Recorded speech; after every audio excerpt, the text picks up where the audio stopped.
Hello, powerful nonsensers. Howdy.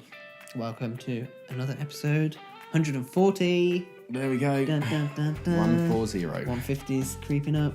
Yep.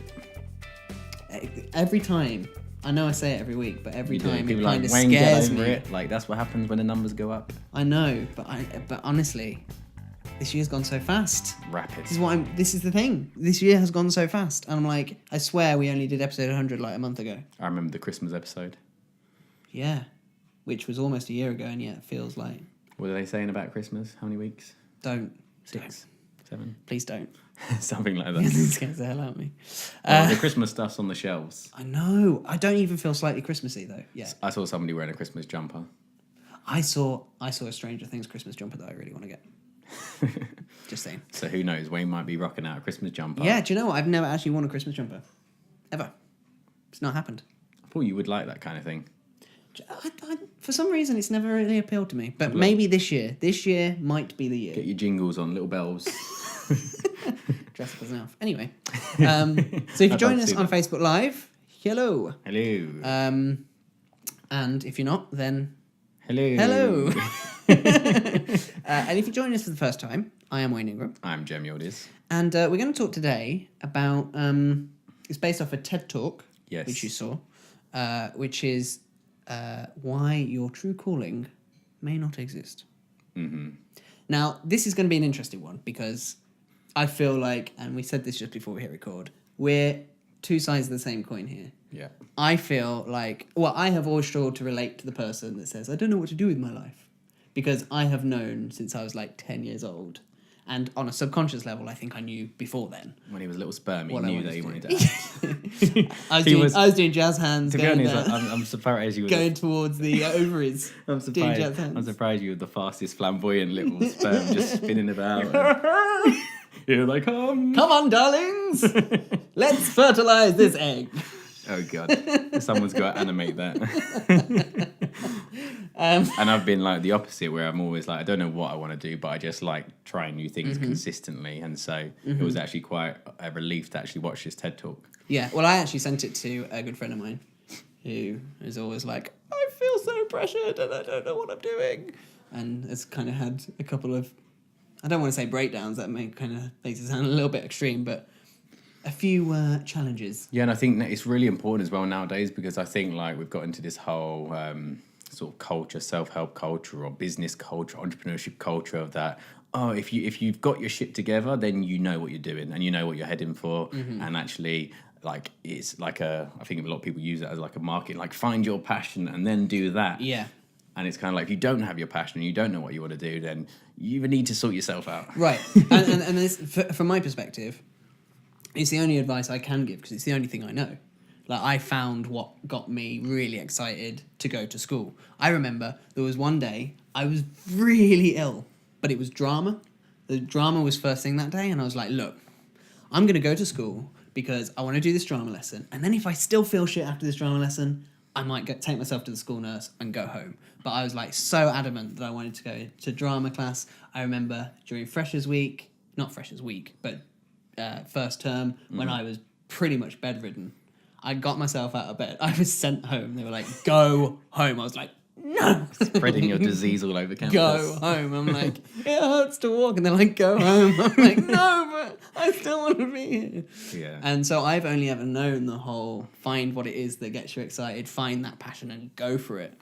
Yeah, and I think a lot of people kind of want that because it does give you some direction. But I think like she said in that TED Talk as well, like it's great and that means you're specialised and you'll constantly have that focus on one thing. But the thing that I like is that for me, I kind of like stumble on so many different things, and it means that I get to kind of like go hardcore into loads of different areas of like interest of mine. It's like what she said in there as well, was the idea that actually people who don't know their calling usually are the best learners, because we literally once we are interested in something for a little while, we see the little shiny object, we go all in, learn everything about it, and then we're like, nah, not that, next thing. Yeah, you're like, okay, I've learned everything that I can learn now, so what's next? Yeah. And I struggle. I mean, I do have an element of that, and I think that's developed over time. But I think that's developed over necessity for me more than it has because that's what I want to do. I kind of feel like I have this thing that I'm targeted towards, and then I'm like, but there's this other element to it that I need to have that ability to be able to fulfill that main thing. And I was saying to you earlier when we went for coffee, like I'm kind of in this place where I'm kind of pursuing various things for that ultimate main goal, whereas actually really I should probably just focus on that main goal and may serve me better because I'm specialist. They say specialist. That's the term they use. Specialist focused, as opposed to what's the term she uses? Multi-potentialism. Yeah. Multi-potentialist. Multi-potentialite. Multi-potentialite. That's it. Yeah. Whereas you're a multi-potentialite. Yeah. Where and for you it is constantly an experiment with new things. Like when you went to uni. Yeah. University of Northampton sponsors the show. Well, did a little deep dive on script writing. Did a little deep dive on filmmaking. And even at the end, you're like, I don't really know what I want to do yet. Yeah. I'm like, and there's me going, Jem, I think you should do this. And you're like, I don't know. I'm like, yeah, but Jem, you really should do that. I think it would be perfect for you. And you're like, yeah, but I kind of want to dabble. I guess it's hard because I guess there's that other element of like, you know what, if you do just focus on one thing, you are going to get good at it. It's kind of like that book, Deep Work. It's like, I'm sure that if I decided to stick with script writing and carry on, and you'd get some success in it. I think it's kind of a hard one because I can imagine that I'm sure if I did script writing at uni and suddenly someone picked up my script and suddenly it got made into a feature, I'm sure I'd suddenly then go more deeper into script writing. But then you come out and I think because, I don't know whether it's just a part of that personality or maybe you just like to mix things up or maybe you just don't taste enough success in one thing that you feel is worth pursuing, which is why in some ways, like with acting or whatever you do, the thing that you start getting a positive reward from, you tend to do more often. Whereas I think sometimes it may take 1 or 2 years before you start even feeling that reward. And so those people, then you say to other people, well, actually, that's because you've never let yourself get to the point where you've got talented or good enough at it to want to do it forever. Yeah, it's which interesting. is part of the debate. Do you know what? Actually, it's funny you say that because I think for me, the reason that I was drawn to acting was. There were several elements to it, but one of the main reasons, I think, certainly the conscious reason that I made was that it was my best subject at school. Hands down. Like, all the others were, like, mediocre to good, whereas, like, my, like, ratings or whatever in drama were always excellent. It was always top level. And so it was like, I'm good at this, and I enjoy it. So screw it, I'm going to do more of it. And then I just took a deep dive because I was like, this is the thing. This is the only thing I can say I'm really good at. Yeah, and people have told me I'm good at it too. Yeah, exactly. So. People have told me I'm good. I keep being told I'm good. I enjoy it. I turn up every day, top marks. Like, I'm going for it. Yeah, and I was reading a book the other day. It's Darren Brown's book, really good book called Happy, which I'd say check out. And he says in there, he goes, if you want to know what the secret to success is talent plus energy. And I think he even says in that book, he's like, talent is something that takes time to like get and work on. Yeah. And then energy is because you probably got positive reinforcement. And so you want to put more effort into it, which means you get more talented at it. And it's kind of like, in some ways, like I question like what the talker said, I've got her name now, but in her talk is that this idea that you can mix things up and constantly change. And I sometimes think that it does hold you back from ever getting really good at something, which is I'm so glad that you brought that up because that was the main bugbear throughout the entire talk that I was kind of like, there's a serious element to this argument that's been completely missed, which is, yes, it's great to be Renaissance. I have a huge amount of respect for people that are like that. I don't understand that way of thinking.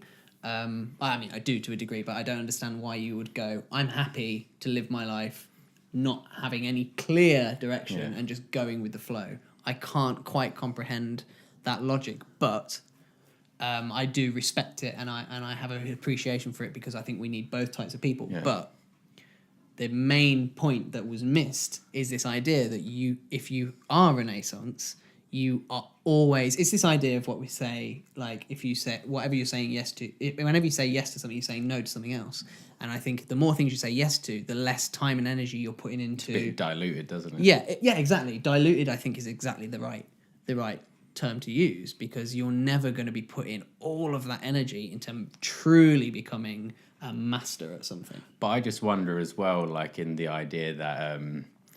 it's like what people say, like relationships. Some people were lucky to find the love of their life early on. And I think in the same way that I think some people are lucky enough to find the thing that really lights them up. I think maybe the debate is like whether these Renaissance people are actually testing loads of things out, and those tests are bringing them to the point where they know what they're doing. And only because they had such a varied experience in all those other fields do they find it later on. So it's kind of it's a bit of an interesting debate, because is it that they haven't found where all these different elements of what they're talented in have come together to create a laser on the thing that they're really bloody good at? Or is it just that some people just know, and maybe you just always flounder around, and actually you just get a lot of excitement to try loads of different things, and you're a bit ADD and get a bit bored? Right. Well, I think it kind of goes back to something that I said a few weeks ago on our expectations episode, which is that it really, if you're not religious, if you look at everything that's happened in the world, it's all kind of happened by accident. It's all beautiful chaos. It's all this idea that certain elements have been thrown together, and some of them fit, some of them don't, and the things that fit have lasted. And could the argument be then that it's not necessarily a case of being Renaissance or specialist, it's just that the Renaissance or the multi-potentialites haven't found that thing yet. Yeah. And so they're happy to experiment, because they're like, well, I'm not tied to anything, so I'm just going to keep experiencing many different things. And I'm sure that I probably, if I hadn't stumbled upon drama, I'd just probably be doing the same thing. I'd probably be trying different things out and kind of seeing what happens. But it just so happens that early on, I found that thing that went, oh, this feels right.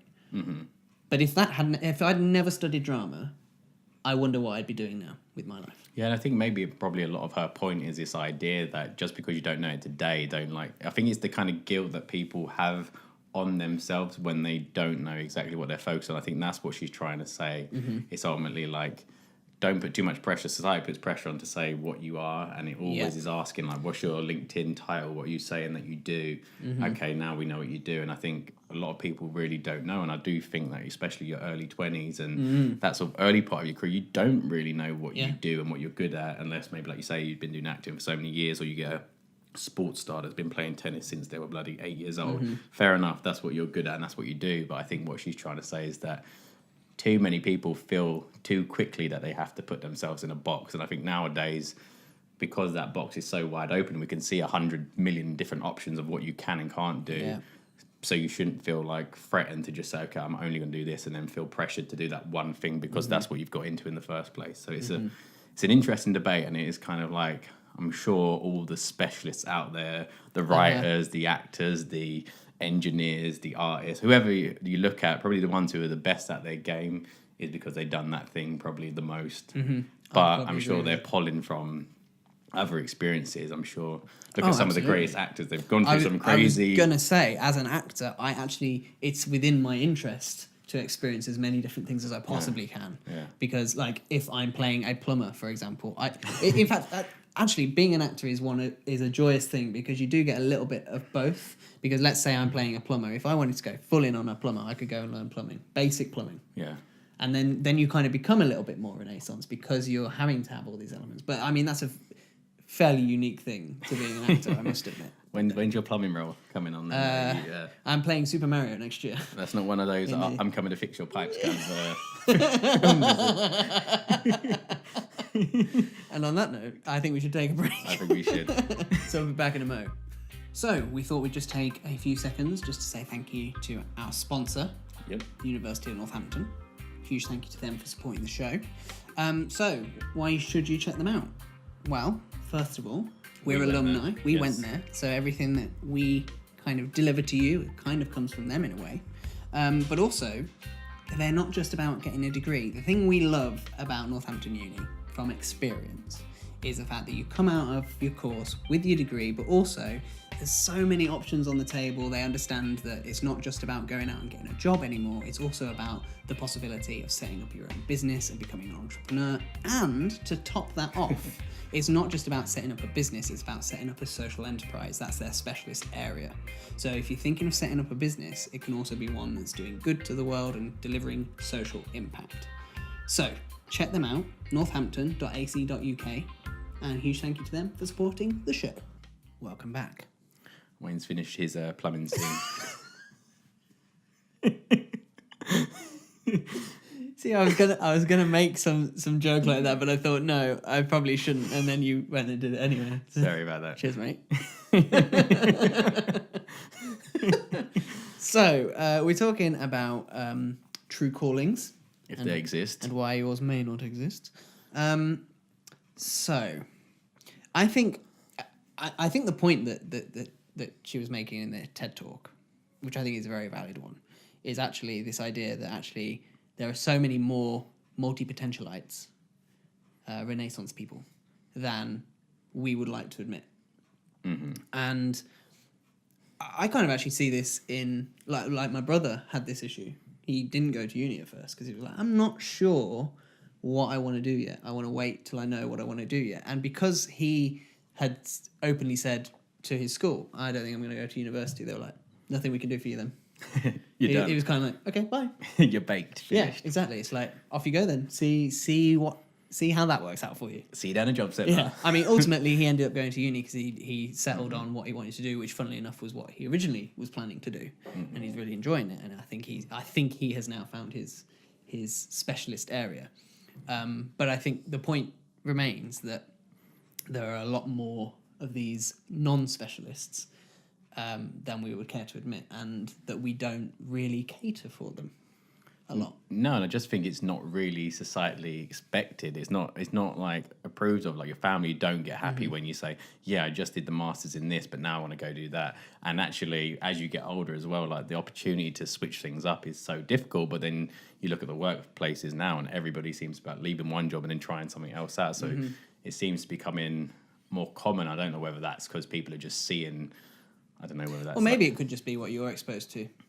Yeah. Because you're around a lot of entrepreneurial people and things like that, and so maybe you're just exposed to a little bit more. Just play devil's advocate, just saying. Probably, I'm sure if I was in an office, I'd be like, "Oh, I've been doing this job for 15 years solid," and it's just, that's a good point for sure. But I do think as well, like, although I would agree with you, I was playing devil's advocate. yeah, I would definitely agree but I with think you. as well, like online, when you see people. I don't know, we kind of like, you have to, like, even LinkedIn says, give this person a thumbs up. They've been in this job for 10 years. And you're like, is that a good thing or a bad thing now?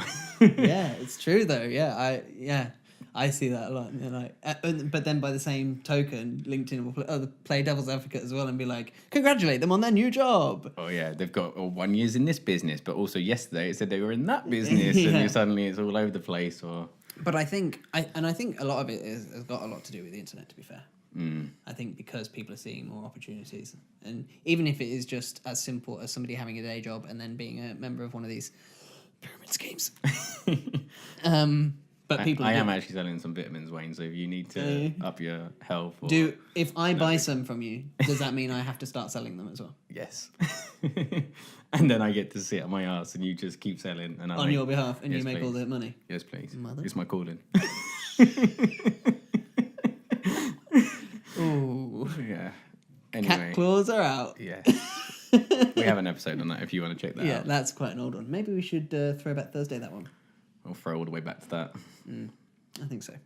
Anyway. Yes. So the other thing I think we need to consider as well is that these multi-potentialites, I think what you need to kind of figure out is, are you chopping and changing because you're afraid of being a little bit shit at the beginning?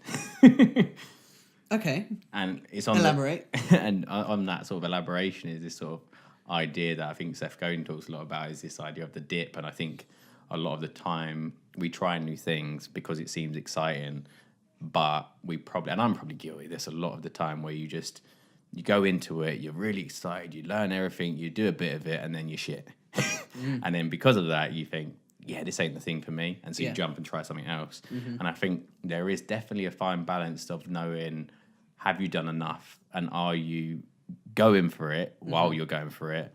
Or are you half-arsing it, which then you get the feedback that you're not good at it, and then you give up. And I think that's really important for the multi-potentialites to think about, because... But I think also the specialists as well. Would you say I'm in the dip right now, Jem? Be honest. In the dip? In some ways, you could say potentially, because I think whenever you feel that it's like that, you call it resistance as well. It's like when you feel that it's not really progressing, but you still say you're doing it. I think in anything you do, if you're not really like going for it, like to the max, Mm-hmm. which I think is hard to do as well all the time. But at least if you're going 80 or 90% in it, that's better. So I think naturally, if you feel that you're not putting enough, and the fact that you're asking me that question probably means you are.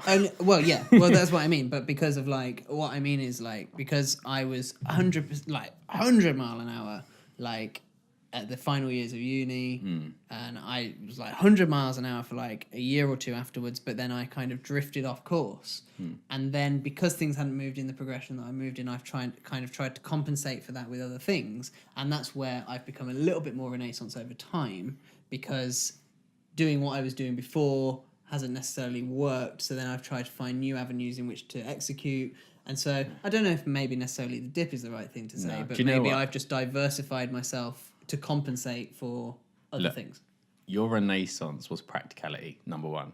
Because unless you had that, you could not even pursue your acting. So I think in that sense, fair. You had to be a Renaissance so that it was practical for you to continue pursuing acting. And on the flip side of that, I just think is like, you are still going for it. I think it's one of those things, once you've got the foundation, then you can kind of work on the thing you want to do. So I don't think it's That's like a slightly more positive way. Yeah, I don't think it's a fall away from what you're doing. I think it's, like you say, a bit of a detour.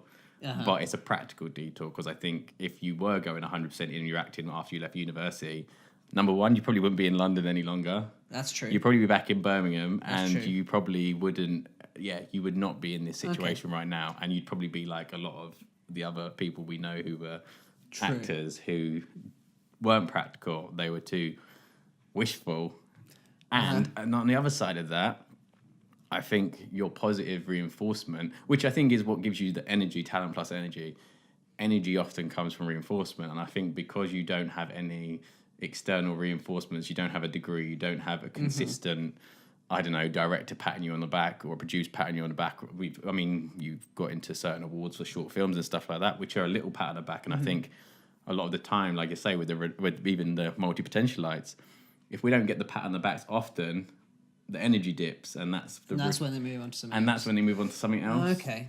And so it is kind of like psychology of, you sometimes need a little pat on the back that, you're going in the right direction. I think that's the importance of mentors do that for you. Right. If you've got a good, certain teachers or lecturers at uni, when they gave me a pat on the back about my script writing, which it's the same thing. It's like that person says, oh, you're really good at this. And so you keep writing because you haven't got that sort of rhythm yourself. Yeah. So I do think it's something to do with that as well. And I do think we do need those sort of positive reinforcements to get us through the dips, because sometimes we're just like, this isn't practical. I need money and I need this and I need that. So. Yeah. I suppose it's about that balance, isn't it, as well? As we always say, it's always about balance. Okay. I just thought I wanted to ask, because when you mentioned the dip, I was listening to what you were saying. I was like, some of that rings a little bit too true to me. Yeah. And I just wondered whether... The dip's caused by multiple things, and sometimes, that dip could be a financial dip because it doesn't make sense at the moment. It could be an emotional dip. It could be, like I say, practicality. Like, you got rent to pay, so... Well, that's true. That is true. A lot of the decisions I made in the first few years moving to London was more about rent than it was about whether or not I was pursuing my acting career. Exactly. So I think if you're in that mode where you got to cover your basics and stuff like that, it is harder to be fully, especially look at the career choices. Like, I'm sure if you were saying, Jem, I really want to be an accountant, I'd be like, well, that's pretty fucking easy. There's a set route. But yeah, that's true. Thanks for that, man. There you go. Needed that. A live pep talk. Needed that, thanks. Okay, so we're coming close to the end, but I think more than anything, this episode is aimed at the multi-potentialites / Renaissance people. Yeah. More than anything else. So, what would you like to say to them, Jem? What would you like to say? Pep talk them. I pep talk myself in some ways as well, and I think it's just to understand that it's okay not to really know what you're doing. I think there's a lot of people out there that feel like shit on the basis that everybody's looking at them like you're dossing about, or you're maybe unfocused, or you're floundering. And I think usually, especially at this sort of age, that floundering is just kind of figuring out who the hell you are. Yeah, which true. happens. True. So when you're younger, you kind of get into things on the basis that you think that's who you are and that's your personality and that's what you're excited about, and suddenly you're committed to it because, like they say, you sit through a shitty film because you invested some money in the film rather than leaving an hour early. You'll sit through it, and I think a lot of people, especially when you're young, you feel that you should commit to things that you've already started doing, even though they feel wrong. And so that's a lot of pressure on people. And then when you do decide, actually, yeah, I don't want to sit through this film any longer, I'm going to leave, then you're in that zone of, now what? And you try loads of other things, and people say, well, actually, you should have just sat through the film now, because then you would have seen the end, and then you would have got the reward from the end. And that's a massive issue in itself. And so I think this episode really is just to, if you are that person that doesn't know, like, to be honest, if you're in your 20s, Gary Vee says it all the time, man, you got time, like, try loads of things. I don't feel like I've got time though. I don't feel like that. Not as quick as this year's gone. It's all right, we're living longer, they say. We've got a lot more time. So I think it is that idea, just be comfortable just to try things out. And I even said, like, this year I've done so many different things that I didn't think I would do, but you learn from them, and it's always a constant growth. And I think it'd be, in some ways, like, I like that your North Star is so far in the distance, which gives you something to always aim for. Yeah. And in the same sense with me, it's kind of like, I like the not knowing of what's going to happen, and I know it forces me to keep learning. But it is that idea of practicality, because, yeah, you might not know what you're doing and you don't know what's going to happen, but yeah, you still got to pay bills or mortgage or whatever else. So it's kind of understanding that you're willing to kind of switch things up, and that's okay. But at the same time, not doing it in a stupid way that you kind of are risking everything else. So, yeah, ultimately, I just tell myself I don't care anymore. Like, it's just, if this is what interests me for a little while, well, go for it, see what happens. And maybe, like Steve Jobs says, you might look back and say, well, that was perfect that I learned script writing at this point. It was perfect that I started this food business and done the podcast and done all these different things. It will look perfect on the way back. So, fuck it, that's life. I'll just miss out the bits that didn't go so well. Yeah, exactly. We blank those out anyway. Our brains already do that for us. Start writing that biography now. Yeah, exactly. Just do the highlight reel. And plus, you're only going to look back and say, oh, should just try that at that time, went this way, or gave that little thing a go. And so, yeah, I think that's it, really. Okay, good. Well, we'll wrap up there. So, you multi-potentialites, don't worry. You'll be all right. And I know everybody's saying that you need to find your calling and know what your passion is, but fuck it, you might not know yet, and just wait a little while longer and just try new things. Boom. Mic drop. Except you can't, because it's on a stand. The stand. I just walk away from it. So thanks very much for tuning in, guys. If you're watching on Facebook Live, thanks for tuning in as well. And if you haven't liked the Facebook page yet, give that a like, because we're still testing this whole Facebook Live thing out. So we're going to be putting a few more videos out there as well. So make sure you don't miss those. And if we are running past you, maybe we should just like flap our hands around, because you know on Facebook they don't actually play the sound until. Oh, yeah. But this is right at the end, so we should have done at the beginning, like, play us now. Like, yeah, so hit play. I'll let you do that next time. Okay, I'll do it next time. just you. Next video, watch out for that. Just you. Watch out for Jim waving his arms about, looking like a dick. And then press play. So thanks very much, guys, for tuning in, and we'll catch you next time.